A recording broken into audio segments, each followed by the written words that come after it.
Bismillahirrahmanirrahim. Assalamualaikum warahmatullahi wabarakatuh. Halo semuanya, perkenalkan nama saya Seti Landari dengan NPM 2023-10160. Pada video kali ini saya akan menjelaskan tentang arus kas internasional, mengenai konsep dan juga resiko-resiko yang terkait dengan materi tentang arus kas internasional ini. Jadi yang pertama, apa itu arus kas internasional? Jadi arus kas internasional ini adalah aliran masuk dan keluar uang dari perusahaan yang beroperasi di pasar internasional. Jadi ini mencakup semua transaksi keuangan yang melibatkan mata uang asing. Memahami arus kas internasional itu sangat penting karena tentunya yang pertama adalah kita dapat menentukan likuiditas perusahaan, yang kedua tentunya adalah membantu dalam manajemen risiko nilai tukar, dan yang ketiga adalah menjadi dasar dalam perencanaan keuangan jangka panjang, serta yang terakhir adalah menjadi indikator kinerja keuangan perusahaan di pasar global. Yang kedua adalah komponen neraca arus kas internasional. Jadi neraca arus kas internasional ini dibagi menjadi beberapa komponen utama. Di antaranya adalah arus kas operasi. Jadi arus kas operasi ini seperti penerimaan dari penjualan luar negeri dan pembayaran bahan baku atau gaji internasional. Yang kedua ada arus kas investasi, misalnya pembelian atau penjualan aset dan investasi lintas negara. Yang ketiga ada arus kas pendanaan, termasuk penerbitan saham, pinjaman internasional atau pembayaran dividen ke pemegang saham luar negeri. Dan yang terakhir ada pengaruh nilai tukar. Nilai tukar mempengaruhi konversi mata uang dan bisa menambah atau mengurangi saldo kas.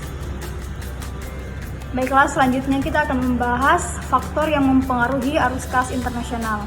Jadi beberapa faktor yang mempengaruhi arus kas internasional ini antara lain adalah yang pertama tentunya kondisi ekonomi global, misalnya krisis ekonomi di suatu negara bisa menghambat pembayaran. Yang kedua yaitu nilai tukar mata uang atau fluktuasi nilai tukar dapat menaikkan atau menurunkan keuntungan. Yang ketiga ada kondisi politik dan regulasi, jadi perubahan pajak, peraturan ekspor impor, hingga konflik geopolitik ini merupakan kondisi politik dan regulasi yang berubah-ubah. Yang keempat ada risiko pasar dan industri, jadi ketidakstabilan harga bahan baku atau persaingan pasar global merupakan contoh dari risiko pasar dan industri ini. Dan yang terakhir ada kemajuan teknologi, contohnya membutuhkan investasi baru agar perusahaan ini tetap kompetitif.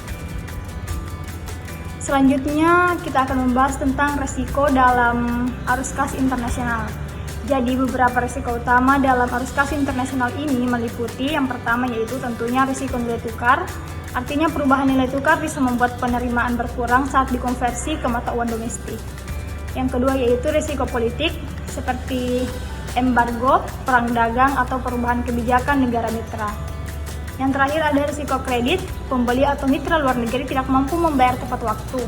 Dan yang terakhir ada risiko transaksi, yaitu adanya perbedaan sistem keuangan antar negara bisa mempersulit pencatatan dan likuiditas.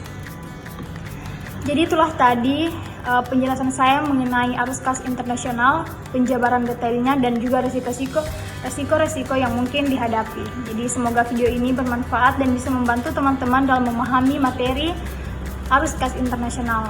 Jangan lupa untuk selalu pantau video saya. Terima kasih dan sampai jumpa. Assalamualaikum warahmatullahi wabarakatuh.